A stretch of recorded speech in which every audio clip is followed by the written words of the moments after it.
Hello everyone and dear friends, welcome to this video. तर मित्रांनो,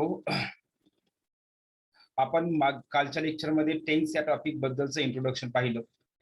कालच्या लेक्चर मध्ये मी तुम्हाला टेन्स हा टॉपिक जो आहे तर टेन्स हा टॉपिक आपण कशा प्रकारे शिकला पाहिजे आणि टेन्स हा टॉपिक किती महत्वाचा आहे आणि आपण जे पारंपरिक पद्धतीने टेन्स टॉपिक जे शिकतो किंवा बरेच जे आजही काही शिक्षक मनाला एमपीएससी ची बॅच म्हणतात किंवा डिपार्टमेंट पीएसआय ची बॅच म्हणतात, परंतु टेन्स टॉपिक शिकवत असताना एका लेक्चर मध्ये अख्खा टेन्स टॉपिक कंप्लीट करतात. म्हणजे शिकवत असताना, म्हणजे मी दुसऱ्यावरती आरोप करते असं नाही किंवा आपल्याला या ठिकाणी मी भारी शिकवते असं म्हणते असं नाही, परंतु सध्या जे आहे तर बघा, शिकत असताना किंवा शिकवत असताना माझं एक स्पष्ट मत आहे, एक विद्यार्थी असेल किंवा शिक्षक असेल, तर विद्यार्थी असू दे किंवा शिक्षक असू द्या, या दोन्हीही परीक्षेचा जो फॉर्मॅट ठरलेला आहे तर त्या परीक्षेचा सध्याचा अपडेट फॉर्मॅटचा विचार करून त्या परीक्षेचा अभ्यास केला पाहिजे किंवा शिक्षकाने त्या परीक्षेसंदर्भात शिकवला पाहिजे. तर यासाठी मला सांगायचं आहे, मी नम्र विनंती करतो आपल्या सर्वांना की आपण टेन्स टॉपिक शिकत असताना डिअर फ्रेंड्स, आपण पारंपरिक पद्धतीने ज्या प्रकारे आपण टेन्स शिकलो तर ती पद्धत आपण थांबवली पाहिजे, कारण तशा पद्धतीचा परीक्षेमध्ये काही फायदा होत नाही. मग पारंपरिक पद्धत म्हणजे नेमकी कशा प्रकारची? तर आपण काय करतो, टेन्सचे 12 टाइप्स, म्हणजे त्याच्यामध्ये 3 मुख्य टाइप्स आणि त्याच्यानंतर जे आहेत तर सब टाइप्स 12 टाइप्स आहेत. मग सिंपल प्रेझेंट टेन्स, त्याचा स्ट्रक्चर आपण पाठ करतो S plus V plus O. Simple past tense S plus V two plus object. Simple future tense S plus म्हणजे subject plus shall will plus V one. तर हे अशा प्रकारचं जे आहे तर अशा प्रकारच्या, फक्त आपण अशा प्रकारे जर लर्निंग करत असू किंवा अशा प्रकारे जर शिक्षक शिकवत असेल तर याचा सुद्धा परीक्षेसाठी काही फायदा होत नाही. कारण डिअर फ्रेंड्स, आता जे परीक्षेमध्ये प्रश्न विचारले जात आहेत तर मी कालच्या लेक्चरमध्ये तुम्हाला डिटेलमध्ये सांगितलं आहे. टेन्स टॉपिक वरती राज्यसेवा 2019च्या पेपरमध्ये आपल्याला प्रश्न काय विचारलाय बघा. टेन्स जो आहे तर टेन्स डिनोट्स किंवा टेन्स शोज, आणि त्याच्यानंतर खाली त्यांनी ऑप्शन दिले होते, टेन्स काय दाखवतो, टेन्स काय शो करतो. तर मग टेन्स शोज काय, तर त्या ठिकाणी आपण तो प्रश्न डिटेलमध्ये घेतलेला आहे. आता हा 2019च्या पेपरमध्ये प्रश्न विचारला, पण डिअर फ्रेंड्स, मी गेले कित्येक वर्षापासून जे बॅच घेत आहे त्या बॅच मध्ये सुद्धा मी शिकवत असताना प्रत्येकच, मग आपल्या सर्वांना माहित आहे, प्रत्येकच टॉपिकचं मी इंट्रोडक्शन काय घेतो त्याचं रिझन ते आहे, कारण 2019च्या राज्यसेवेच्या पेपरमध्ये आपल्याला टेन्स या टॉपिक वरती इंट्रोडक्शन वरती प्रश्न विचारलाय. मग टेन्स काय दाखवतो, तर tense shows time of action, म्हणजे एखादी क्रिया आहे तर क्रियेची वेळ दर्शवतो. म्हणजेच काय दाखवतो, क्रिया झाली का, क्रिया चालू आहे का, क्रिया होणार आहे का, क्रिया होत आहे का, क्रिया चालू असेल का. म्हणजे टेन्स काय करतो, क्रियेची वेळ दर्शवतो. आपण या ठिकाणी हे पण पाहणं गरजेचं आहे, फक्त नुसतं आपण टेन्स चे स्ट्रक्चर पाठ करतो आणि काहीच होत नाही. तरी आपण कालच्या लेक्चरमध्ये डिटेलमध्ये चर्चा केली डिअर फ्रेंड्स. तसेच आता जे सध्याचं जे परीक्षा आहे तर या परीक्षेमध्ये टेन्स टॉपिक वरती प्रश्न कशा स्वरूपात विचारले जातात याचं सुद्धा आपण खूप चांगल्या प्रकारे काल डिस्कशन केलेलं आहे. तर त्यामध्ये मी आणखी थोडंसं या व्हिडिओमध्ये सांगल, जे काल विद्यार्थी होते त्यांच्यासाठी सांगल. तर डिअर फ्रेंड्स, टेन्स टॉपिक घ्यायचं, टेन्स टॉपिक वरती आता सध्या प्रश्न असे विचारले जातात की 4 वाक्य दिले जातात आणि 4 वाक्यापैकी कोणतं वाक्य हे सिंपल प्रेझेंट टेन्स आहे किंवा सिंपल प्रेझेंट टेन्स नाही, किंवा सिंपल पास्ट टेन्स आहे किंवा सिंपल पास्ट टेन्स नाही. मग 4 वाक्य देतात, या 4 वाक्यामध्ये आपल्याला फक्त सिंपल प्रेझेंट टेन्स म्हटलं की आपण फक्त V1 पाठ करतो, परंतु dear friend, simple present tense मध्ये जर ॲमिजारचं वाक्य असेल, ॲमिजार फक्त, आणि ॲमिजारच्या नंतर जर व्हर्ब नसेल तर ते सुद्धा वाक्य सिंपल प्रेझेंट टेन्स असते.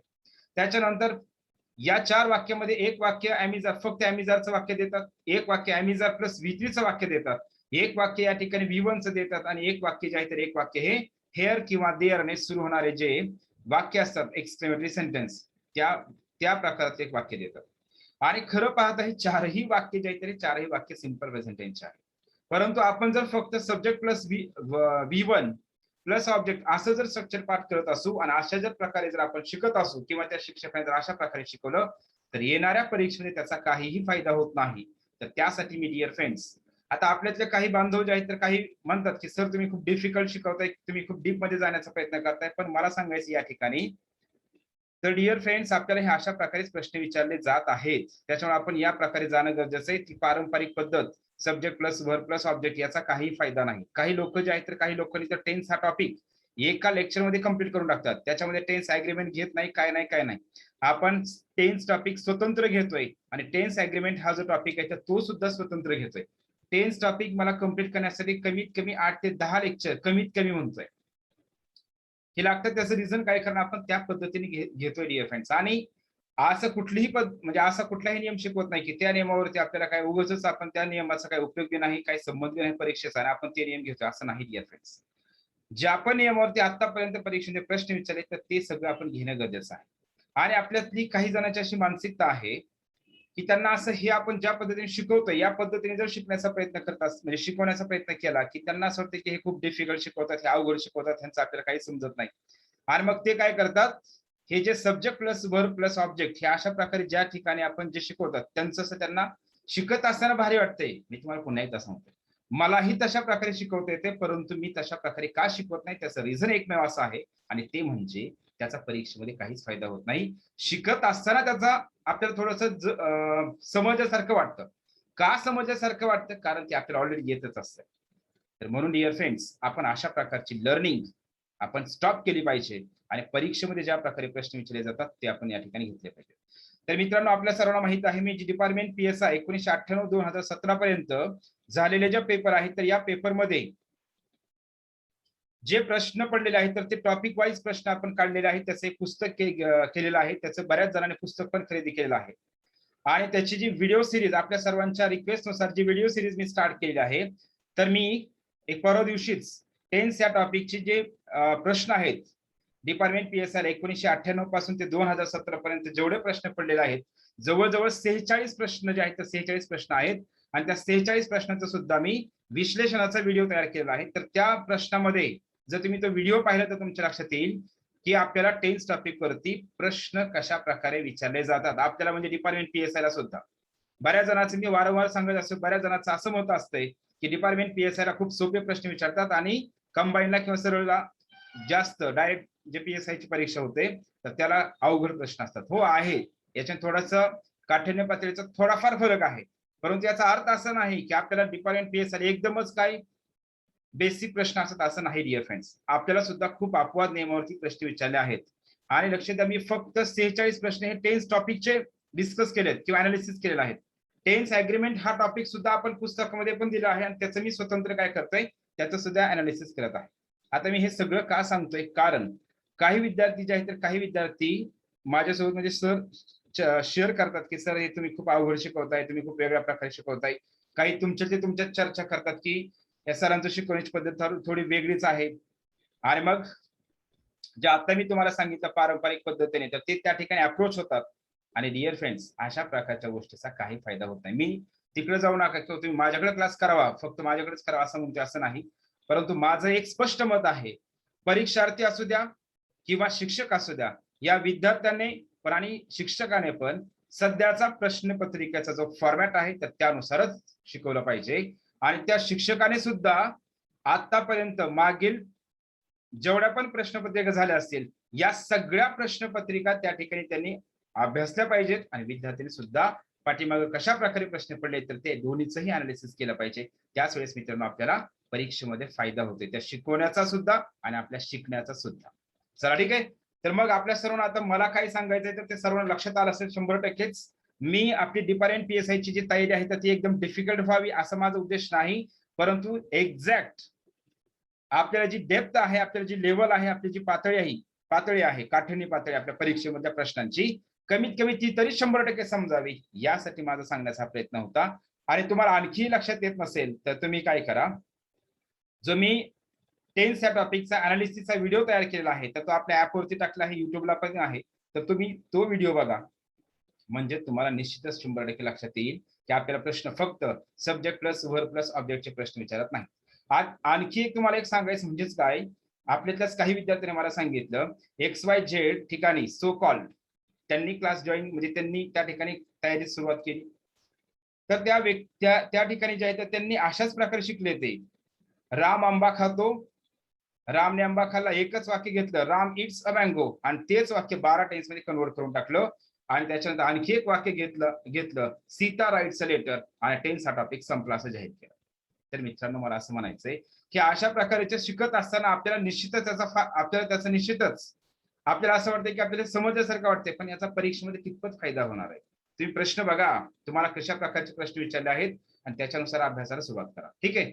सांगण्याचा उद्देश एकच आहे. आता जे विद्यार्थी आपल्याकडं, आता काही विद्यार्थी तर आहेत, तर काही विद्यार्थ्यांनी माझ्याकडे जेवढे जशी स्टार्टला बॅच मी पहिली बॅच स्टार्ट केली तेव्हापासून काही विद्यार्थी जे आहेत तर त्यांनी आपल्या टच मध्ये राहावं यासाठी आपलं घरी एक तास अभ्यास करण्यापेक्षा आपलं माझ्या बॅच मध्येच यायचं आणि बॅच मध्ये फक्त आपलं ऐकत राहायचं, म्हणजे आपला अभ्यास पण होतोय आणि आपण टच मध्ये राहतोय. अशा हेतूने काही विद्यार्थ्यांनी बॅच जे आहे ते बंदच केली नाही. तर मला या ठिकाणी सांगायचं त्यांना, तर कमीत कमी तुम्हाला म्हणजे तुम्हाला सुद्धा प्रत्येकालाच काय लक्षात, आता नवीन जरी असतील एखादं नवीन हीच बॅच पहिली आहे त्यांची, तर त्यांना सुद्धा लक्षात आलं असेल की आपण शिकवत असताना जरी मी सगळे डीप मध्ये नियम घेत असलो तरी पण त्याचा परीक्षेसाठी 100% निश्चित फायदाच होणार आहे. यासाठी मित्रांनो आपण हे घेतोय. तर ठीक आहे, लक्ष द्या सगळेजण. डिअर फ्रेंड्स, माझं फक्त आणि फक्त एकच म्हणणं आहे किंवा सांगणं आहे आपल्या सर्वांना, तर तुम्ही अभ्यास करत असताना टॉपिक कोणताही असेल तर त्या टॉपिक मध्ये पाठीमागे प्रश्न कशा प्रकारे पडलेले आहेत तर ते पण प्रश्न बघितले पाहिजेत. आणि मी याच्या अगोदरही तुम्हाला रिक्वेस्ट केली होती 2018, 2019 आणि मी आणखी म्हणेल 2017, 2018 आणि 2019 या 3 वर्षामध्ये ज्या एमपीएससीच्या परीक्षा झालेल्या आहेत त्याच्यामध्ये कंबाईन ग्रुप बी असेल, ग्रुप सी असेल, वाटत असेल तर तुम्ही एमपीएससी फॉर याचा पण पेपर घेऊ शकताय. तर यामध्ये आणि राज्यसेवेचे पण, तर हे प्रश्न तुम्ही क्वेश्चन पेपर बघा, त्याच्यामध्ये प्रश्न कशा प्रकारे विचारलेत. जरी तुम्हाला काठिण्य पातळीचे प्रश्न जरी विचारले नाहीत तर काही वेळेस काय होतं, हेच 2-3 वर्षामध्ये एखाद दुसरा प्रश्न तरी आपल्या त्या ठिकाणी येतो, किंवा जरी जसाच्या तसा प्रश्न जरी नाही पडला तरी पण कमीत कमी त्या नियमाच्या आधारे तरी प्रश्न पडत असतात. त्यामुळे काय करत झाली फ्रेंड्स, आपले सगळे तुमचं तर आता डिपार्टमेंट पीएसआयचं जे आहे तर ते तर मी काय पुस्तक तयार केलं आहे, त्याच्यामुळे बऱ्याच जणांनी पुस्तक ते खरेदी केलं आहे. त्यामुळे तुम्हाला तर 100% तुमच्या परीक्षेमध्ये कसे प्रश्न विचारलेले आहेत प्रत्येक टॉपिक वाईज ते समजलंय.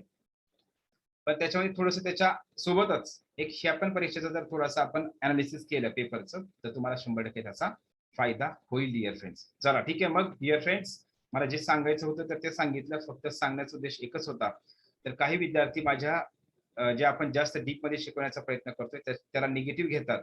तर ही गोष्ट निगेटिव्ह नाही, तर ही तुमच्यासाठी खरोखर सांगायचं म्हणजे तर ही पॉझिटिव्ह आहे, सकारात्मक आहे आणि तुमच्यासाठी ही हिताची गोष्ट आहे. कारण आपल्याला उद्देश एक आहे, शिकत असताना तुम्हाला किती सोपं वाटतं याच्यापेक्षा परीक्षेमध्ये तुम्हाला किती सोपं वाटणार आहे हा माझा नम्र हेतू आहे आणि हा माझा प्युअर इंटेन्शन, हे माझं प्युअर इंटेन्शन आहे डिअर फ्रेंड्स. ठीक आहे. तर बघा आपण कालच्या लेक्चरमध्ये टेन्स या टॉपिक वरती प्रश्न कशा प्रकारे विचारले हे आपण घेतलं होतं. तर याच्यामध्ये मी तुम्हाला सांगितलं की आता जे सांगितलं 4 वाक्य दिले जातात, 4 वाक्यामध्ये आपल्याला प्रश्न विचारला जातो की सिंपल प्रेझेंट टेन्सचं वाक्य कोणतं आहे आणि मी तुम्हाला ते सांगितलं. तर डिअर फ्रेंड्स, या ठिकाणी आणखी असे प्रश्न विचारले जातात की खालीलपैकी कोणता शब्द हा प्रेझेंट परफेक्ट टेन्स मध्ये किंवा पास्ट परफेक्ट मध्ये किंवा सिंपल प्रेझेंट टेन्स मध्ये खालीलपैकी कोणता शब्द वापरला जातो किंवा वापरला जात नाही, अशाही स्वरूपामधला प्रश्न विचारला जातोय. मग यासाठी काय महत्वाचं आहे, यासाठी महत्वाचं आहे की तुम्हाला प्रत्येक टेन्स मध्ये कोणता शब्द वापरला जातो हे सुद्धा आपल्याला या ठिकाणी लक्षात ठेवायचं आहे. म्हणून डिअर फ्रेंड्स आपल्याला हे पण माहित असणं गरजेचं आहे. प्रत्येक टेन्स मध्ये कोणता शब्द वापरला जातो, कोणता शब्द वापरला जात नाही हे सुद्धा आपल्याला या ठिकाणी लक्षात ठेवायचं आहे. ठीक आहे. तर हे आपण चला ठीक आहे, कालच्या लेक्चरमध्ये ऑलरेडी मी घेतलेलं आहे.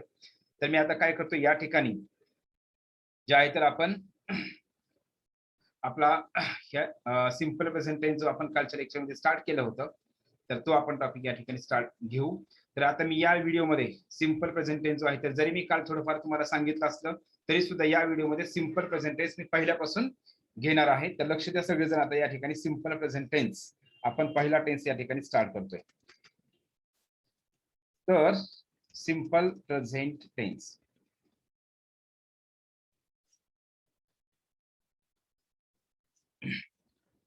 तर बघा dear friend, simple present tense जो आहे तर या सिंपल प्रेझेंट टेन्स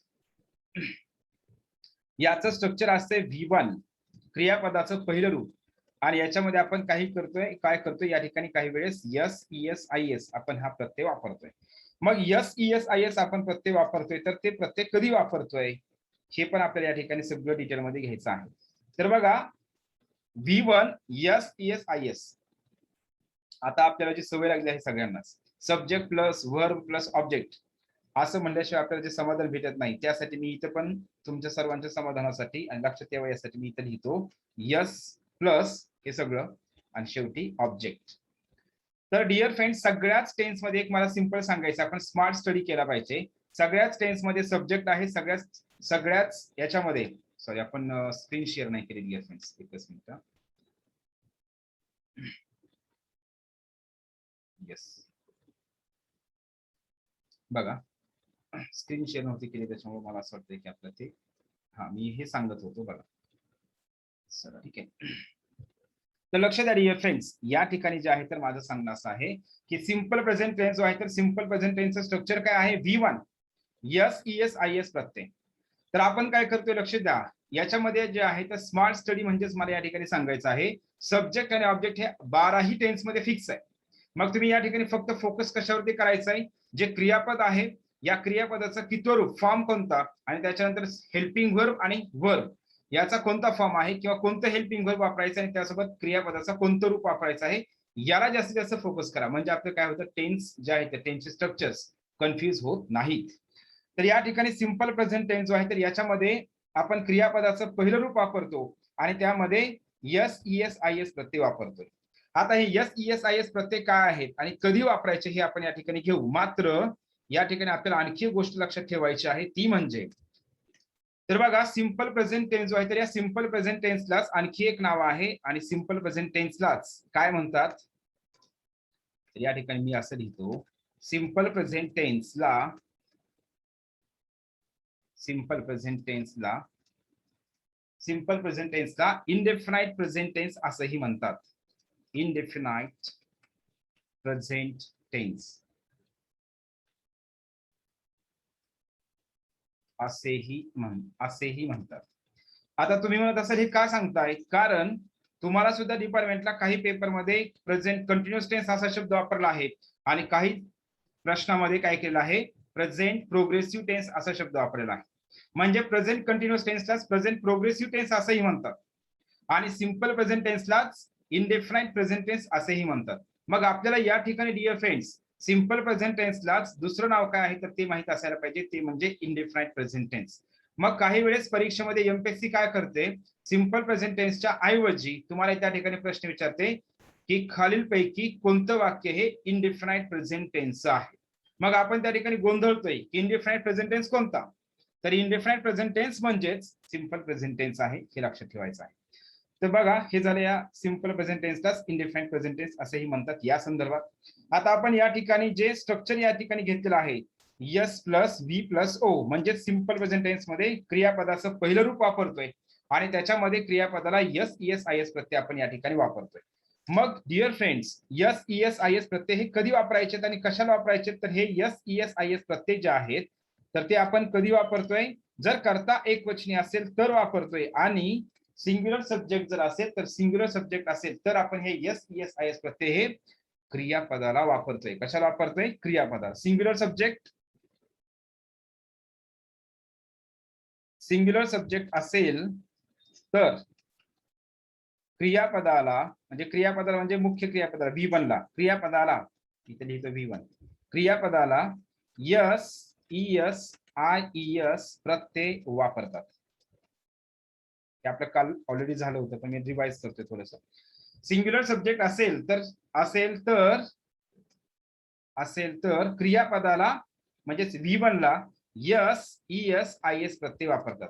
क्रियापदाला म्हणजेच हे लक्ष द्या या ठिकाणी तुला कन्फ्युज व्हायचं V1 मध्येच काय टाकलं. ठीक आहे, हा झाला पहिला नियम. दुसरा नियम काय आहे, जर करता प्लुरल असेल अनेक वचनी असेल म्हणजेच प्लुरल सब्जेक्ट. बघा जर करता अनेक वचनी असेल तर क्रियापदाला यस ईएस आणि आय एस प्रत्यय वापरत नाहीत.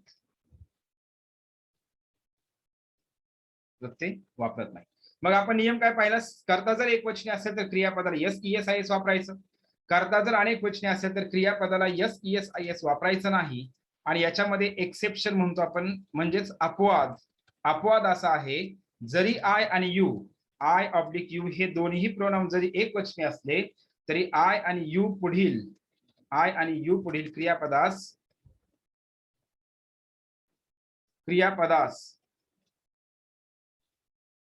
क्रियापदास कधीही यस ईएस आणि आय एस प्रत्यय वापरत नाहीत. बघा नियम काय आहे, सिंग्युलर सब्जेक्ट असेल तर क्रियापदाला कधीच सिंग्युलर सब्जेक्ट असेल तर क्रियापदाला यस ईएस आय एस प्रत्यय वापरतात. जर कर्ता अनेक वचनी असेल म्हणजेच प्लुरल सब्जेक्ट असेल तर क्रियापदाला यस ईएस आय एस प्रत्यय वापरायचे नाही. आणि जर कर्ता आय आणि यू हे दोन्ही प्रोनाउन जे आहेत तर हे एक वचनी आहेत तरी सुद्धा यापुढे जे येणारे क्रियापद आहे तर त्याला कधीही यस ईएस आय एस प्रत्यय वापरत नाहीत.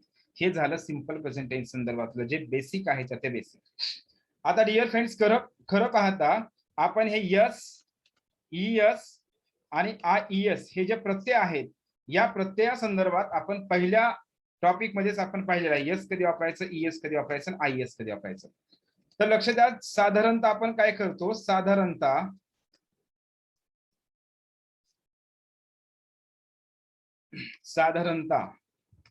क्रियापदाला आपण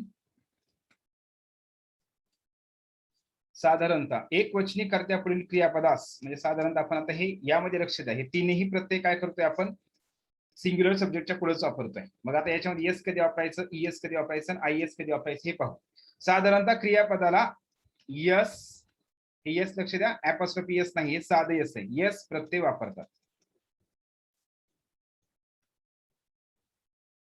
साधारणतः आपण काय करतो, क्रियापदाला यस हा प्रत्यय वापरतो. फॉर एक्झाम्पल राईट हे क्रियापद आहे, त्याला काय करायचं, राईट. जर करता एक वचनी असेल तर त्यापुढे येणारे जे राईट हे क्रियापद आहे त्याला राईट्स म्हणायचंय. राईड असेल तर राईट्स म्हणायचंय. टाईप असेल तर टाइप्स म्हणायचंय. कम असेल तर त्या ठिकाणी आपण कम्स म्हणतोय. रीड असेल तर त्या ठिकाणी आपण रीड्स म्हणतोय.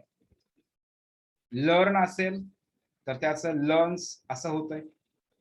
स्विम असेल तर स्विम्स असं म्हणतोय.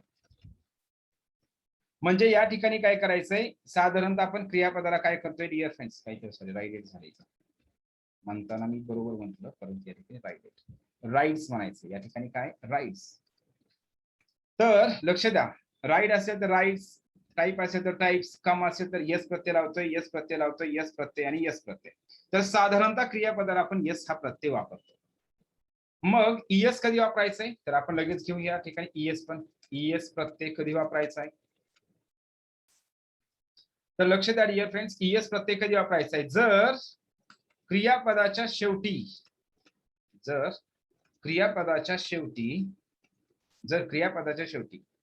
Yes S H C H X O किंवा झेड असेल तर क्रियापदाला ईएस प्रत्यय वापरतात. ईएस प्रत्यय वापरतात.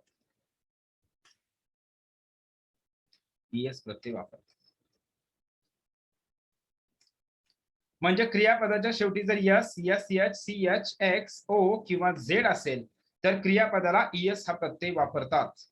मग फॉर एक्झाम्पल लक्ष द्या डिअर फ्रेंड्स, फॉर एक्झाम्पल टीच असेल, याच्या शेवटी सीएच आहे म्हणून टीचर्स. त्याच्यानंतर समजा वॉश, याच्या शेवटी एस एच आहे, मग याला काय करायचंय वॉशेस. त्याच्यानंतर समजा गो आहे, त्याच्या शेवटी ओ आहे म्हणून या ठिकाणी गोज. बज, ज्या बी असतात बीज तर त्यांचं उरडणे जे आहे तर त्याला आपण म्हणतोय बज. मग याच्या शेवटी झेड आलंय म्हणून काय करायचंय बजेस. त्याच्यानंतर टॅक्स हा शब्द नाउन पण आहे आणि वर्ब म्हणून पण वापरला जातोय, मग टॅक्सेस. तर त्याच्यानंतर प्रेस हा शब्द आहे प्रेसेस. तर डिअर फ्रेंड्स, क्रियापदाच्या शेवटी जर काय असेल, सीएच असेल, एस एच असेल, यस असेल किंवा डबल एस असेल किंवा ओ असेल तर लक्षात काय ठेवायचं, किंवा झेड असेल किंवा एक्स असेल. म्हणजे क्रियापदाच्या शेवटी जर S S H C H X O किंवा झेड असेल तर आपण त्या ठिकाणी क्रियापदाला ईएस प्रत्यय वापरतोय. पुन्हा एकदा सांगतोय, हे यस ईएस आणि आय एस हे तीनही प्रत्यय आपण फक्त आणि फक्त एक वचनी कर्त्यापुढील क्रियापदास वापरतो. हे झालं क्लिअर. त्याच्यानंतर नेक्स्ट, आता आय ईएस प्रत्यय कधी वापरायचा आहे. आय ईएस प्रत्यय, तर आय ईएस प्रत्यय कधी वापरायचा आहे, जर क्रियापदाच्या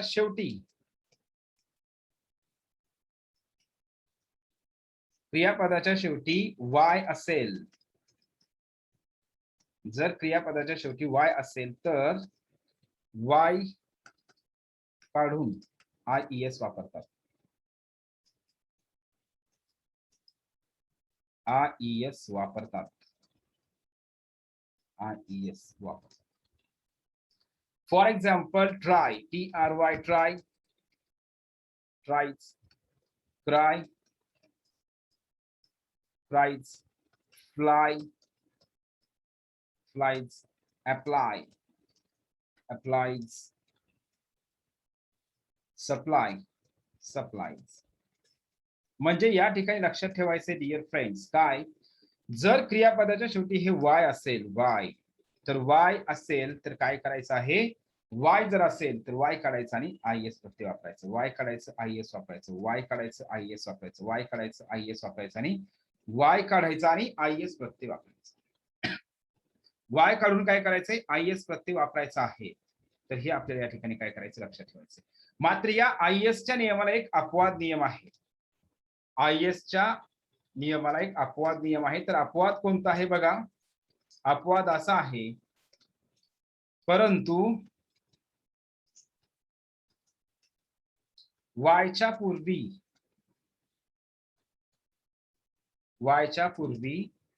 स्वर असेल, वायच्या पूर्वी स्वर, आता आपल्या सर्वांना माहिती आहे तरी पण इथे लिहितो AEIOU हे 5 स्वर. वायच्या पूर्वी स्वर असेल तर वायचे IES न करता त्या क्रियापदाला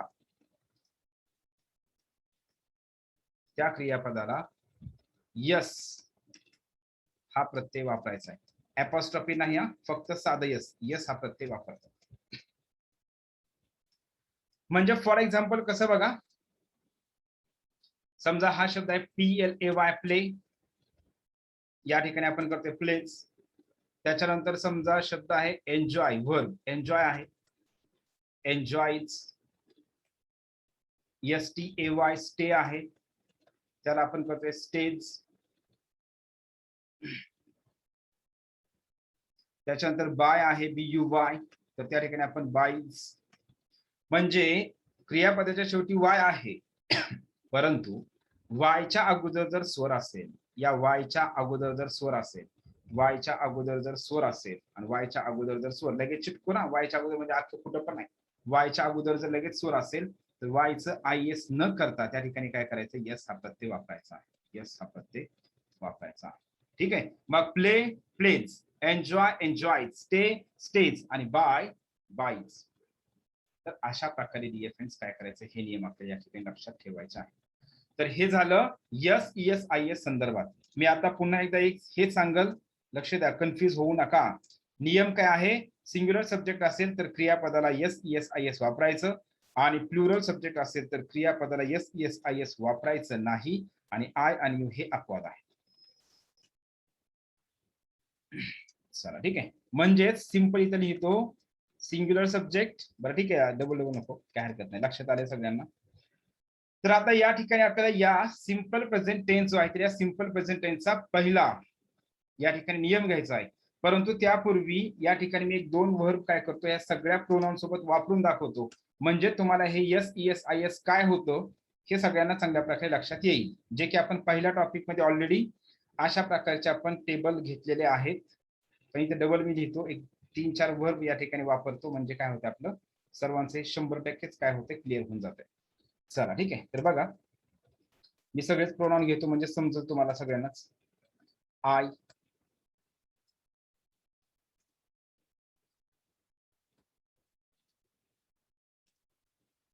वी. आता हे ऑलरेडी झालंय, पण माझा उद्देश एकच असतोय की एखादा एकदम बेसिक जरी एखाद्याचं इंग्लिश वीक असलं तरी पण त्याला इंग्लिश 100% समजावं, हा उद्देश असतोय, म्हणून मी ह्या ठिकाणी हे पण घेतोय.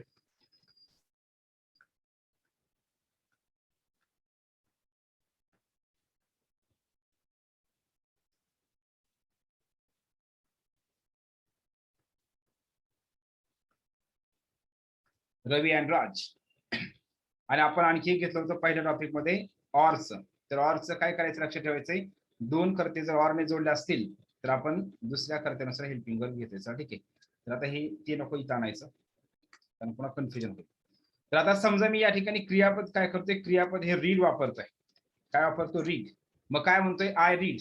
आता रीडला यस प्रत्यय लावायचा का? तर नाही लावायचा, कारण आय आणि यू हे दोन काय आहेत? अपवाद आहेत. जरी हे एकवचनी असले तरी पण त्या पुढे जे येणारं क्रियापद असते त्याला यस ईएस प्रत्यय आपण वापरत नाही. आता आपल्या सर्वांना हे तर माहितीच ना, आ हे एकवचनी आहे, वी अनेक वचन, यू एक वचन, हे यू अनेक वचने आहे, ही शी इट हे तिन्ही पण एक वचने असते, दे अनेक वचने आहे. रवी तर समजतं, रवी एक वचनी झाला, आणि रवी अँड राज हे अनेक वचन, म्हणजे दोघ जण आहेत म्हणून हे प्लुरल झालं. चला ठीक आहे. We read, you read, you read. मात्र he reads, she reads, it reads, they read, Ravi reads आणि रवी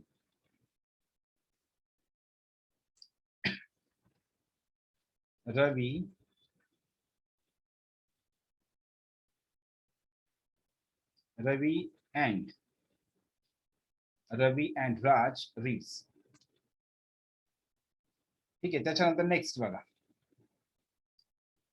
समजा काय आहे? गो हे क्रियापद. I go, we go, you go, he goes, she goes, sorry he goes, she goes, it goes, they go, Ravi goes, Ravi and Raj go. त्याच्यानंतर next आहे समजा क्रियापद try. I try, we try, you try, he tries, she tries, it tries, they try, Ravi tries, Ravi and Raj try. ठीक आहे. तर dear friends, या ठिकाणी बघा, लक्ष द्या, हे का सांगितलंय त्याचं रिझन असं आहे. तर हे लहान लहान आपले एकदम बारीक जे नियम आहेत, एकदम सिंपल जर नियम असते तरी पण त्याला आपण फोकस करायचे, कारण परीक्षेमध्ये जो प्रश्न आहे तर प्रश्न आपल्याला विचारला जातो त्या ठिकाणी करेक्ट सेंटेन्स कोणता आहे असा प्रश्न विचारतात. करेक्ट सेंटेन्स कोणता आहे आणि किंवा इनकरेक्ट सेंटेन्स. आणि करेक्ट किंवा इनकरेक्ट सेंटेन्स याच्यामध्ये जर वाक्यामध्ये ज्या वाक्यामध्ये कर्ता एक वचनी असेल आणि त्या एक वचनी कर्त्या पुढे जे येणारं क्रियापद आहे त्या क्रियापदाला जर आपण यस ईएस आय एस प्रत्यय नाही वापरला तर ते वाक्य चुकीचं होतं. तर त्यासाठी डिअर फ्रेंड्स हे आपल्या लक्षात यावं आणि तुम्हाला हे 100% नेमका एरर कुठं असतो तर ते पण एकदम लवकरात लवकर क्लिक व्हावं, समजावं, यासाठी मी हे असंही घेतलेलं आहे. तर लक्षात काय ठेवायचंय? आय आणि यू हे अपवाद आहेत. जरी हे एक वचने असते तरी पण त्या पुढे येणारे जे क्रियापद असते त्याला कधीच यस ईएस आय एस प्रत्यय वापरायचा नाही. आपण इथे वापरला नाही. हे वी अनेक वचने आहे म्हणून यस प्रत्यय वापरला नाही. यू पण अनेक वचने आहे, ही एक वचने आहे म्हणून यस वापरलं, शी एक वचने आहे म्हणून यस वापरलं, इट एक वचने आहे म्हणून यस वापरलं, दे अनेक वचने आहे म्हणून या ठिकाणी क्रियापदाला यस वापरलं नाही किंवा ईएस वापरलं नाही किंवा आय एस प्रत्यय वापरलं नाही. रवी हे एक वचने आहे म्हणून यस पण वापरलं, इथं ईएस वापरलं, इथं आय एस वापरलं. ठीक आहे. आणि रवी आणि राज हे अनेक वचने आहे म्हणून त्या ठिकाणी क्रियापदाला यस ईएस आय एस प्रत्यय वापरायचे नाही. तर आता मात्र डिअर फ्रेंड्स आपलं सगळं एकदम डिटेल मध्ये हे क्लिअर झालेलं आहे. मग लक्ष द्या, परीक्षेमध्ये प्रश्न आपल्याला कसा विचारला जाते. फॉर एक्झाम्पल लक्ष द्या, they goes to college every day. समजा आपल्याला या ठिकाणी 3 किंवा 4 वाक्य दिलेले आहेत आणि त्या वाक्यामध्ये विचारलाय प्रश्न कोणतं वाक्य बरोबर आहे. तर ठीक आहे, मी लिहितो प्रश्न वाक्य आणखी.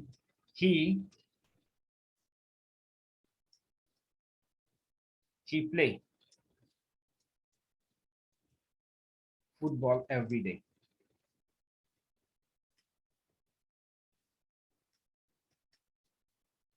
His parents wakes up at 5 o'clock.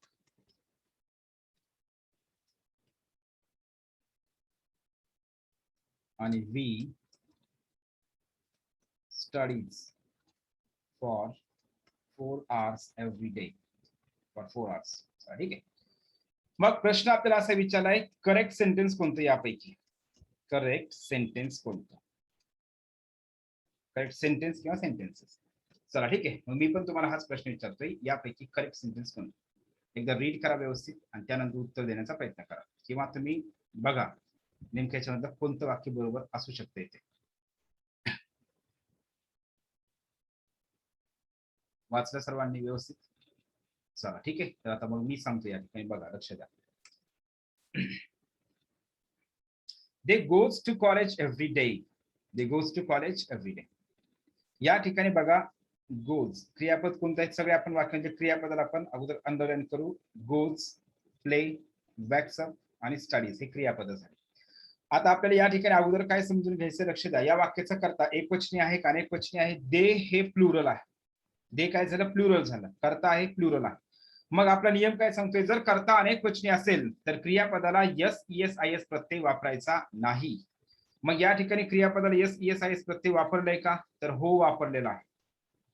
या ठिकाणी क्रियापदाला यस, ईएस, आयएस प्रत्यय वापरला आहे का? तर हो, वापरलेला आहे. मग या ठिकाणी आपल्याला काय करायचं डिअर फ्रेंड्स? मग हे वाक्य बरोबर आहे का? तर लक्षात ठेवायचं आहे या ठिकाणी बघा.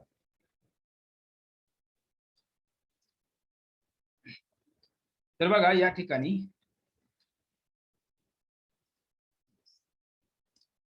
मग हे वाक्य बरोबर आहे का? या ठिकाणी आपण राईट रॉंग करू, म्हणजे कोणतं वाक्य बरोबर आहे, कोणतं वाक्य चुकीचं आहे हे पण आपल्याला या ठिकाणी समजेल.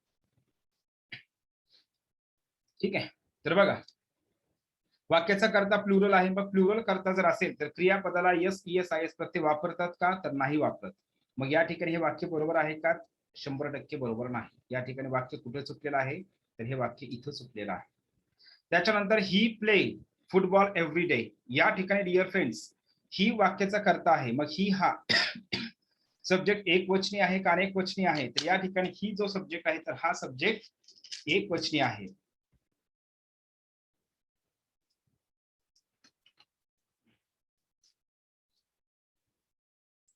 हा कर्ता एक वचनी आहे आणि कर्ता एक वचनी असल्यामुळे क्रियापदाला यस, ईएस, आयएस प्रत्यय असायला पाहिजे. मग इथं आहे का?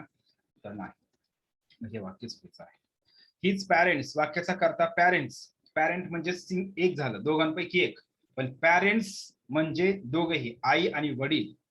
मग हिज पॅरेंट्स अनेक वचनी कर्ता आहे आणि कर्ता जर अनेक वचनी असेल तर क्रियापदाला यस, ईएस, आयएस प्रत्यय वापरत नाही. कर्ता जर अनेक वचनी असेल तर. पण या ठिकाणी क्रियापदाला यस प्रत्यय हा वापरलेला आहे, म्हणून या ठिकाणी हे वाक्य चुकीचं आहे. दुसरं वाक्य कुठे चुकलेलं आहे? या ठिकाणी चुकलेलं आहे. आणि वी स्टडीज फॉर 4 hours. या ठिकाणी जे आहे तर स्टडीज हे वर्ब आहे आणि या वाक्याचा कर्ता वी आहे. वी म्हणजेच आम्ही. तर वी हा जो कर्ता आहे तर हा कर्ता एकवचनी आहे का अनेक वचनी आहे? तर निश्चितच हा कर्ता अनेक वचनी आहे. आणि कर्ता अनेक वचनी असल्यामुळे या ठिकाणी लक्षात काय ठेवायचं डिअर फ्रेंड्स? कर्ता अनेक वचनी असेल तर क्रियापदाला आपण यस, ईएस, आयएस प्रत्यय वापरत नाही. आणि म्हणून या ठिकाणी या वाक्यामध्ये क्रियापदाला यस, सॉरी, आयएस प्रत्यय वापरलेला आहे. म्हणजेच काय? स्टडी हे क्रियापद आहे. स्टडीच्या शेवटी काय असते? वाय असते आणि वायचं आयएस केलं जात आहे आणि या ठिकाणी आयएस प्रत्यय लावलेला आहे. म्हणून या ठिकाणी हे सुद्धा वाक्य काय आहे? चुकीचं आहे. तर याचा अर्थ असा होतो यापैकी एकही वाक्य बरोबर नाही, सगळे वाक्य चुकीचे आहे. मग या ठिकाणी लक्षात द्या डिअर फ्रेंड्स, हे वाक्य जे आहे तर हे वाक्य का चुकलेलं आहे? कारण फक्त इथं एरर कुठं आहे माहित आहे? एरर हा छोटासा आहे. ज्या ठिकाणी क्रियापदाला यस प्रत्यय, ईएस प्रत्यय किंवा आयएस प्रत्यय वापरायला पाहिजे त्या ठिकाणी वापरला तर ते वाक्य बरोबर येते आणि ज्या ठिकाणी वापरायला नाही पाहिजे त्या ठिकाणी जर वापरला तर ते वाक्य चुकीचं होते. तर हे अशा प्रकारे हे सगळेच वाक्य चुकीचे आहेत. मग या वाक्याने मला आता समजा करेक्ट करायचंय, हे आताचे जे वाक्य आहेत त्यांना करेक्ट करायचंय. हे वाक्य करेक्ट कसं होईल? हे वाक्य मला करेक्ट करायचंय. वाक्य करेक्ट कसं होईल मग डिअर फ्रेंड्स? दे गोज, तर गोज नाही तर या ठिकाणी काय करायचं ना? गो करायचंय. तर हे वाक्य आता वाक्य ही बरोबर झालं. आता ही बघा दुसरं वाक्य ही प्ले. मग ही वाक्याचं कर्ता एक वचनी आहे आणि म्हणून क्रियापदाला यस प्रत्यय, ईएस प्रत्यय किंवा आयएस प्रत्यय वापरायचा आहे. क्रियापदाच्या शेवटी काय आहे? वाय आहे आणि आपल्या सर्वांना माहिती आहे वायच्या अगोदर जर स्वर असेल तर आपण काय करतो? फक्त त्या क्रियापदाला यस हा प्रत्यय वापरतो, त्याला आयएस करत नाही. आता हे वाक्य आपलं बरोबर झालेलं आहे. तिसरं बघा, his parents wakes up at 5 o'clock. या ठिकाणी पॅरेंट्स हा कर्ता अनेक वचनी आहे आणि वेक्स हे या ठिकाणी क्रियापद आहे. मग वाक्याचा कर्ता जर अनेक वचने असेल तर क्रियापदाला यस ईएस आयएस प्रत्यय वापरायचा का, तर नाही वापरायचं. आणि या ठिकाणी वापरले नाही, मग हे या ठिकाणी नसायला पाहिजे, यस प्रत्यय नसायला पाहिजे. आता वाक्य हे बरोबर झालं. आणि वी स्टडीज, वी हा कर्ता अनेक वचने आहे आणि या क्रियापदाला यस आयएस प्रत्यय केलेला आहे, जे की कर्ता जर अनेक वचने असेल तर क्रियापदाला यस ईएस आयएस प्रत्यय वापरत नाही.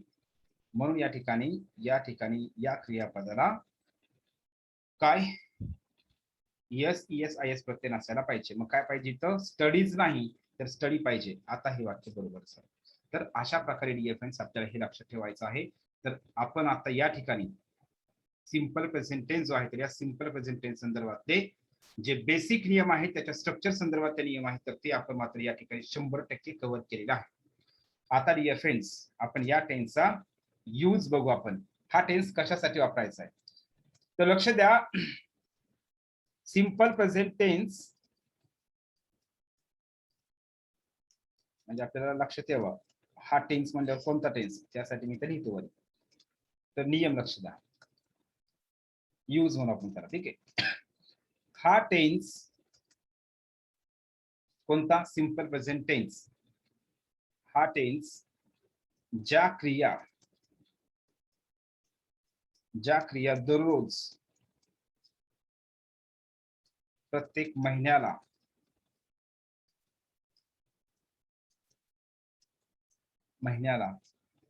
प्रत्येक आठवड्याला,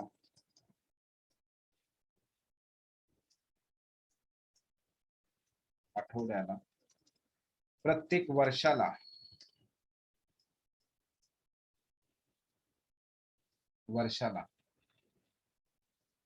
किंवा नियमित घडतात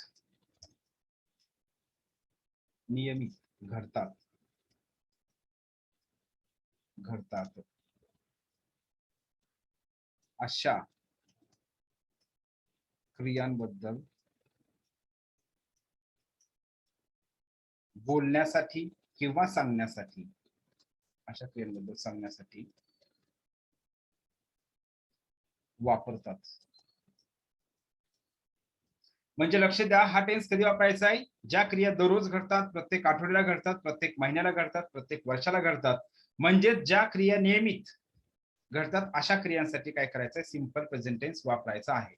सिंपल प्रेझेंट टेन्स दररोजच्या क्रियांसाठी वापरायचा आहे डिअर फ्रेंड्स, नेहमीच्या क्रियांसाठी वापरायचा आहे. आपण असंही म्हणू या ठिकाणी, तसेच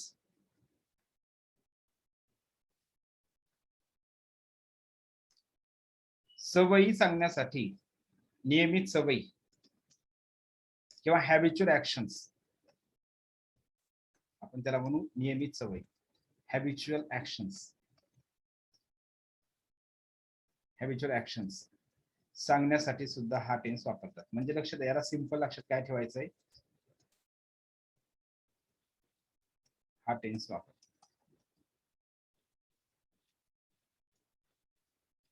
तर लक्षात ठेवायचं आहे, ज्या क्रिया दररोज घडतात, प्रत्येक आठवड्याला घडतात, प्रत्येक महिन्याला घडतात, प्रत्येक वर्षाला घडतात, अशा क्रियांसाठी हा टेन्स वापरायचा आहे.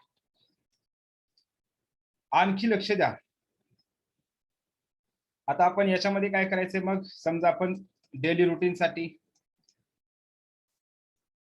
हॅबिच्युअल ऍक्शन साठी किंवा रेग्युलर ऍक्शन्स,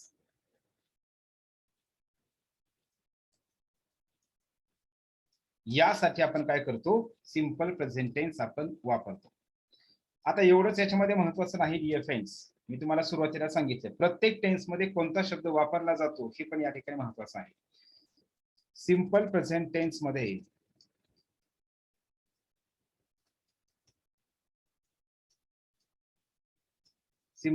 टेन्स मध्ये खालील शब्द वापरले जातात. खालील शब्द म्हणजे हे ऍडव्हर्ब्स आहेत, वापरले जातात. बघा कोणते शब्द वापरले जातात याच्यामध्ये, मग डेली असेल, एव्हरीडे असेल, एव्हरी मंथ असेल, एव्हरी वीक असेल, एव्हरी इयर असेल,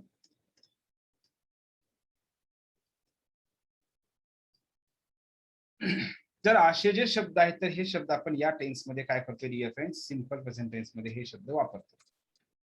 मग एवढे शब्द आहेत का, नाही अजून शब्द आहेत, परंतु मला या ठिकाणी आणखी एक सांगायचं आहे. हे शब्द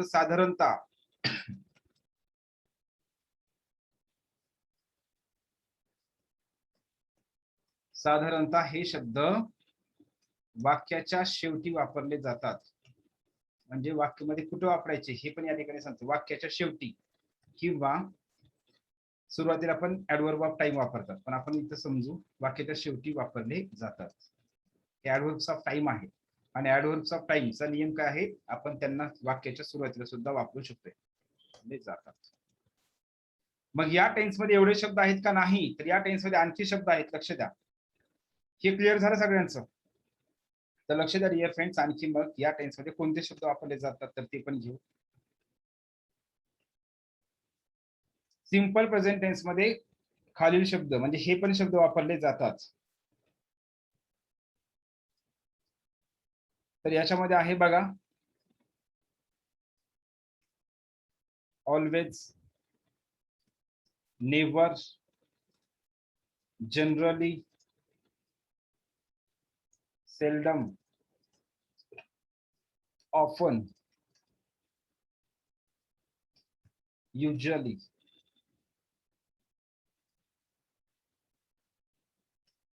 समटाइम्स किंवा रिअरली हे सुद्धा शब्द आपण या ठिकाणी वापरू शकतो. तर लक्षात काय ठेवायचं dear friends, always, never, generally, seldom, often, usually आणि रिअरली हे सुद्धा शब्द आपण या ठिकाणी लक्षात ठेवायचे. सिंपल प्रेझेंट टेन्स मध्ये आपण वापरतो. हे सुद्धा शब्द सिंपल प्रेझेंट टेन्स मध्ये वापरले जातात. पण या ठिकाणी लक्षात काय ठेवायचे, साधारणतः हे always, never, generally, seldom, often हे जे शब्द आहेत तर हे शब्द साधारणतः आपण हे शब्द वाक्यामध्ये कर्त्याच्या नंतर वापरतात. वाक्याच्या शेवटी नाही, कर्त्याच्या नंतर वापरतात. तर या ठिकाणी लक्षात ठेवायचे हे शब्द आणि प्लस हे शब्द या ठिकाणी सिंपल प्रेझेंट टेन्स मध्ये वापरले जातात. मग डिअर फ्रेंड्स, आपल्याला परीक्षेमध्ये जो प्रश्न, परीक्षेमध्ये काही प्रश्न तुम्हाला डिपार्टमेंट पीएसआय ला पण विचारला आहे. एखादं वाक्य दिलं आहे आणि ते वाक्य काय करायला सांगितलं, तुम्हाला करेक्ट करायला सांगितलं आहे. काय करायला सांगितले, करेक्ट करायला सांगितलं आहे. मग करेक्ट करत असताना काय केलं आहे, मग एव्हरीडे या वाक्यामध्ये एव्हरीडे हा शब्द आहे. मग एव्हरीडे हा जर शब्द असेल तर एव्हरीडे हा शब्द कोण, एव्हरीडे हा शब्द दिलाय आणि ते जे वाक्य आहे तर ते वाक्य हे दुसऱ्याच टेन्स मध्ये दिले, म्हणजे सिंपल प्रेझेंट टेन्स मध्ये दिलेलं नाही आणि त्या वाक्याला तुम्हाला करेक्ट करायला सांगितलं आहे. मग ज्या वाक्यामध्ये एव्हरीडे हा शब्द येतोय तर त्या ठिकाणी लक्षात काय ठेवायचंय, त्या वाक्यामध्ये सिंपल प्रेझेंट टेन्स असायला पाहिजे. अन्यथा काही प्रश्न असे विचारले आहेत की वाक्य दिले आणि त्या वाक्यामध्ये त्या वाक्याचं टेन्स कोणतं आहे, तर आपल्याला या ठिकाणी सिंपल प्रेझेंट टेन्स वरून पण आपण त्या ठिकाणी काय करू शकतो, म्हणजे क्रियापदाचं जे V1 आहे त्याच्यानुसार पण आपण त्या ठिकाणी तो जो शब्द आहे तो शब्द आपण त्या ठिकाणी ते वाक्य जे आहे ते वाक्य ओळखू शकतोय. तर यासाठी काय करायचं, आपल्याला शब्द डिअर फ्रेंड्स महत्वाचे शब्द लक्षात ठेवणं गरजेचं आहे. ठीक आहे. तर चला मग, तर आपण या ठिकाणी बघा परीक्षेमध्ये जे आहे तर परीक्षेमध्ये प्रश्न पडलेले तर आहेतच, आपण त्याचं मी तुम्हाला सांगितलं, विश्लेषण अनालिसिस पण केलेलं आहे. तर आता हे शब्द लक्षात ठेवा. तर आपण या ठिकाणी काही वाक्य घेऊ. मग for example,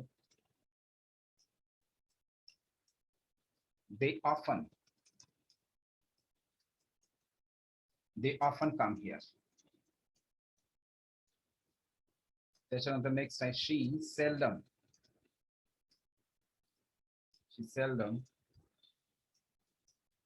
visit that place.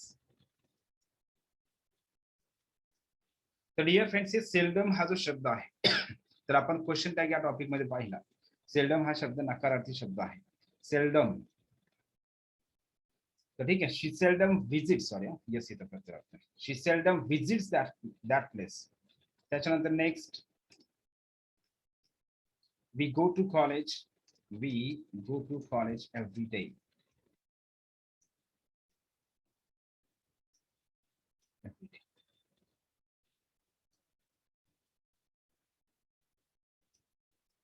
She wakes up at 6 o'clock. She wakes up at 6 o'clock every day. तर अशा प्रकारे लक्षात ठेवायचं डिअर फ्रेंड्स, या टेन्स मध्ये वाक्य रचना असते किंवा वाक्य येतात. यामध्ये काय लक्षात ठेवायचं आहे, त्याचं स्ट्रक्चर, आणि या टेन्स मध्ये हा टेन्स कधी वापरायचा आहे, आणि दुसरी गोष्ट महत्वाची, यामध्ये कोणते शब्द वापरले जातात. ठीक आहे, हे क्लिअर झालं सगळ्यांचं. तर बघा डिअर फ्रेंड्स, हे झाला आपला पहिला, या टेन्सचा पहिला यूज. तर आता दुसरा यूज या टेन्सचा असा आहे सिंपल प्रेझेंट टेन्स. म्हणजेच लक्ष द्या, जे HERE हेअर किंवा देअर THERE देअर ने सुरू होणाऱ्या, हिअर किंवा देअर ने सुरू होणाऱ्या एक्सक्लेमेटरी सेंटेन्स, एक्सक्लेमेटरी सेंटेन्स मध्ये सिंपल प्रेझेंट टेन्स वापरतात. सिंपल प्रेझेंट टेन्स वापरतात. मग आता इथून पुढचे जे नियम आहेत, तर ते नियम अपवाद पण आहेत आणि परीक्षेला आताच्या एमपीएससीला महत्वाचे वापरतात. नियम काय सांगतोय, हिअर किंवा देअरने सुरू होणाऱ्या एक्सक्लेमेटरी सेंटेन्स मध्ये सुद्धा सिंपल प्रेझेंट टेन्स वापरतात. सिंपल प्रेझेंट टेन्स म्हणजेच क्रियापदाचं पहिलं रूप वापरतात. फॉर एक्झाम्पल, लक्ष द्या कशा प्रकारे वाक्य रचना असते. तर या वाक्य असे असतात, there goes the bus, there goes the bus, आणि here comes Mr. पाटील. तर आता हे जे आहे, तर तुम्ही आता सर हे सर वाक्य कशी आहेत नेमकं, तर याला ग्रामरच्या भाषेमध्ये आपण नंतर पुढे घेणार आहोत. इन्व्हर्जन नावाचा प्रकार आहे ग्रामरमध्ये. इन्व्हर्जन म्हणजेच वाक्याचा उलटक्रम. तर हे जे वाक्य असतात, हिअर किंवा देअरने सुरू होणारे जे वाक्य असतात, तर लक्षात ठेवायचं, याच्यामध्ये आपण सिंपल प्रेझेंट टेन्स वापरतोय नंबर 1. आणि नंबर 2 याच्यामध्ये काय असते, अगोदर लक्ष द्या, जो कर्ता जो असतो, तर कर्ता हा काय असते, क्रियापदाच्या नंतर दिला जातो. ठीक आहे, याला म्हणतात आपण इन्व्हर्जन, म्हणजे वाक्याचा उलटक्रम. खरं पाहता हे वाक्य कसं असते, the bus goes there, mister Patil comes here, परंतु याला इन्व्हर्जन म्हणतात. हे वाक्य पण ग्रॅमॅटिकली बरोबर आहे का, हे चुकीचे वाक्य नाहीत, हे वाक्य सुद्धा बरोबर आहे. तर लक्षात आलं सगळ्यांना, हे देअर आणि म्हणजे हिअर किंवा देअरने सुरू होणाऱ्या एक्सक्लेमेटरी सेंटेन्स मध्ये सुद्धा सिंपल प्रेझेंट टेन्स वापरतात. तर हे झालं या संदर्भात. तर आता लक्ष द्या, आताचा जो नियम सांगितला इन्व्हर्जनचा,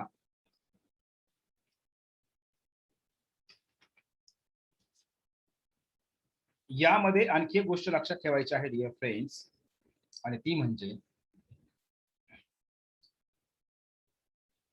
मी तर नियमच सांगतो, लक्ष द्या, खूप महत्वाचा नियम आहे हा. HERE हेअर किंवा देअरने सुरू होणाऱ्या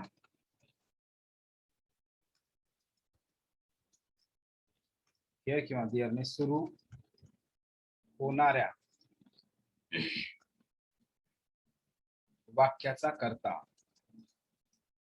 हा नाउन असेल,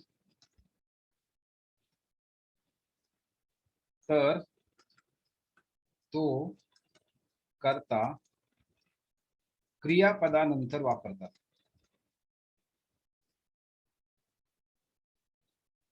व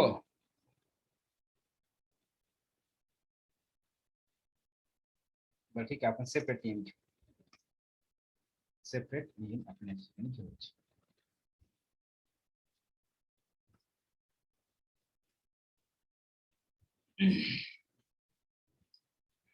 बघा नियम काय सांगतोय, जर हिअर किंवा देअरने सुरू होणाऱ्या वाक्याचा कर्ता हा नाउन असेल, तर तो कर्ता क्रियापदानंतर वापरतात. म्हणजे फॉर एक्झाम्पल, या ठिकाणी लक्ष द्या, तेच वाक्य घेतो मी या ठिकाणी, हिअर कम्स मिस्टर पाटील.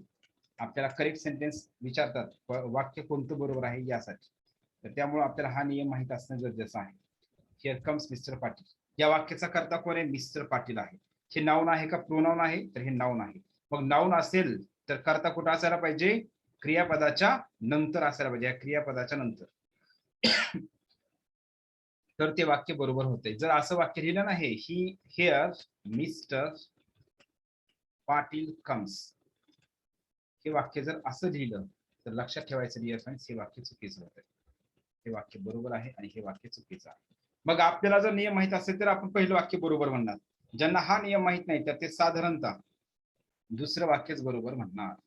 तर त्यासाठी काय करायचे, नियम या ठिकाणी माहित असणं गरजेचं आहे. आणि म्हणून डिअर फ्रेंड्स मी तुम्हाला या ठिकाणी काय करतोय की आपण शिकवत असताना सिंपल प्रेझेंट टेन्स जो पारंपरिक पद्धतीने जर विचार केला ना, एस प्लस बी प्लस ओ आपला हा टॉपिक मध्येच याच्या अगोदर संपलेला आहे. परंतु या ठिकाणी लक्षात काय ठेवायचं, आपल्याला जे परीक्षेचे प्रश्न ज्या प्रकारे विचारले जात आहेत त्याचा विचार करून आपल्याला या ठिकाणी प्रत्येक टॉपिक आपल्याला कव्हर करायचा आहे. हे लक्षात आलं सगळ्यांना? काय सांगितलंय बघा, हिअर किंवा देअरने सुरू होणाऱ्या वाक्याचा कर्ता जर नाऊन असेल तर त्या ठिकाणी लक्षात ठेवायचंय, नाऊन असेल तर त्या ठिकाणी लक्षात ठेवायचंय डिअर फ्रेंड्स, तो कर्ता म्हणजे ते नाऊन क्रियापदाच्या नंतर असायला पाहिजे. आणि दुसरा नियम असा आहे डिअर फ्रेंड्स, जर हिअर किंवा देअरने सुरू होणाऱ्या वाक्याचा कर्ता हा लक्ष द्या, हा नाऊन नाही तर प्रोनाऊन असेल. काय असेल? प्रोनाऊन असेल तर तो कर्ता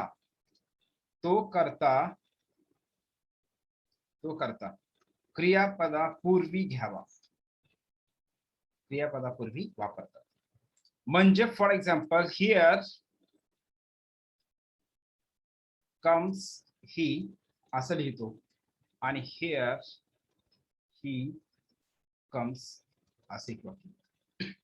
मग या दोन वाक्यापैकी कोणतं वाक्य बरोबर आहे? तर आपल्याला असा जर प्रश्न विचार असेल तर त्याच्यामध्ये निश्चितच याचं उत्तर कोणतं असेल बघा. या वाक्यामध्ये कर्ता जो आहे तर कर्ता हा प्रोनाउन आहे. मग नियम काय सांगतोय, जर वाक्याचा कर्ता हा प्रोनाउन असेल तर तो कर्ता क्रियापदाच्या अगोदर घ्यायचा आहे, नंतर नाही. म्हणून पहिलं वाक्य चुकीचं आणि दुसरं वाक्य बरोबर. तर हे अशा प्रकारे डिफरन्स आपल्याला या ठिकाणी लक्षात ठेवायचं आहे. तर बघा आपल्याला 2018चा PSI STI आणि ASO 2018 चा जो पेपर झाला, या पेपर मध्ये आपल्याला प्रश्न विचारला आहे, लुक हेअर श्री, या ठिकाणी असं दिले कम, हे क्रियापद दिले आणि यामध्ये काय खरी केले आपल्याला ऑप्शन जे आहेत ना, तर ऑप्शन या ठिकाणी दिले आहेत. मग या फिल इन द ब्लँक मध्ये नेमकं कोणतं ऑप्शन बरोबर येईल? तर आता मी या ठिकाणी जसा परीक्षेत प्रश्न विचारलाय जसे ऑप्शन दिले तेच ऑप्शन या ठिकाणी लिहितोय मी. ऑप्शन बघा काय दिले आहेत, एक आहे कमिंग, दुसरा ऑप्शन आहे इज कमिंग,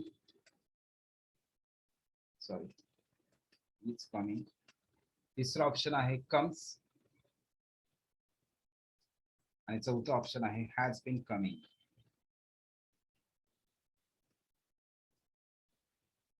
ठीक आहे, तर आता लक्ष द्या, ज्यांना हा नियम माहित आहे तर तेच याचं उत्तर देऊ शकतात. जर आपल्याला हा नियमच माहित नसेल तर आपल्याला सगळ्यात जवळचं म्हणजे खरं सगळ्यात जवळचं ऑप्शन कोणतं बरं वाटतं? इज कमिंग हे ऑप्शन आपल्याला सगळ्यांना बरोबर वाटतं. कुठलं? Is coming. आणि काही जणांना कमिंग हे ऑप्शन बरोबर वाटतं. परंतु डिअर फ्रेंड्स लक्ष द्या, हिअर किंवा देअरने सुरू होणार, तर लक्ष द्या हे आपल्याला कन्फ्युजिंग साठी हे लुक म्हणजे पहा, तर या ठिकाणी लक्ष द्या, हेअर हे पण वाक्य हेअरने सुरू झालेलं आहे आणि हेअर किंवा देअरने सुरू होणाऱ्या वाक्यामध्ये सिंपल प्रेझेंट टेन्स वापरतात. काय वापरतात? सिंपल प्रेझेंट टेन्स वापरतात. हे वाक्य अशा प्रकारे दिलेलं आहे. ठीक आहे, मग ऑप्शन्स बघा या ठिकाणी दिलेले आहेत. तर हा याच्यामध्ये हे पण दिलं शेवटी, सॉरी हे राहिलं, तेच बघत होतो मी दिलंय. ठीक आहे, एक्सक्लेमेशन मार्क. मग हिअर किंवा देअरने सुरू होणाऱ्या एक्सक्लेमेटरी सेंटेन्स मध्ये सिंपल प्रेझेंट टेन्स वापरतात. काय वापरतात? Simple present tense. मग निश्चितच या प्रश्नाचं उत्तर काय असेल डिअर फ्रेंड्स? या प्रश्नाचं उत्तर आहे हे कम्स हे उत्तर आहे. काय आहे? कम्स हे उत्तर. मग तुम्ही मला सांगा, आता हिअर किंवा देअरने सुरू होणाऱ्या एक्सक्लेमेटरी सेंटेन्स बद्दल मी तुम्हाला नियम सांगितला. मग हा नियम महत्वाचा आहे का नाही? या नियमावरती परीक्षेने प्रश्न विचारलाय ना, मग आपण याला असं कसं म्हणायचं, हे वेगळ्याच प्रकारे शिकवतं. तर यासाठी डिअर फ्रेंड्स आपण या ठिकाणी काय करायचं, आपल्याला हे सगळेच नियम या ठिकाणी बारकाईने कव्हर करायचे आहेत. ठीक आहे, तर मग आपण पुढच्या व्हिडिओमध्ये या सिंपल प्रेझेंट टेन्स टॉपिक बद्दलच आपण राहिलेले जे नियम आहेत तर ते राहिलेले नियम आपण या ठिकाणी पुढच्या नियम मध्ये आपण डिअर फ्रेंड्स घेऊ. मग ठीक आहे, मग थांबू आपण.